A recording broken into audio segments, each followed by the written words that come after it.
準備。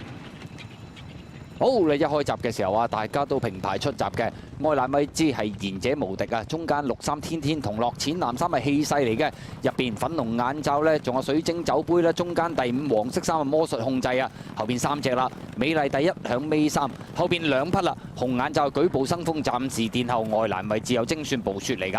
好啦，跑咗一段嘅路程啦，天天同樂愛蘭佔先嘅。入邊係水晶酒杯啦，中間第3位淺藍衫就係氣勢啊！第4位黃衫魔術控制埋邊呢，仲有美麗第一啊！後邊嗰5匹馬，後邊嗰3匹馬啦，賢者無敵啦，走入去紅眼罩舉步生風，響後邊係精算暴雪啊！最後200零米啦，幾日平排衝刺喎！愛蘭米茲天天同樂，中間淺藍衫氣勢，黃衫魔術控制，入邊係舉步生風，美麗第一騎落去麻麻地喎！最後100零米到啦，舉步生風，入邊透出，已經拋離對手噶啦，後邊追上嚟噶嘛，有精算暴雪啊！贏馬嗰匹似乎係入邊嘅舉步生風。捧走國慶杯啊！咁啊追上嚟由爆尾位置啊，殺上都好勁啊！係嗰隻精算暴雪啊！咁啊至於第3名嘅馬啦，比較近啲嘅黃衫係魔術控制，咁啊拍住外邊呢氣勢，咁啊比較接近啲。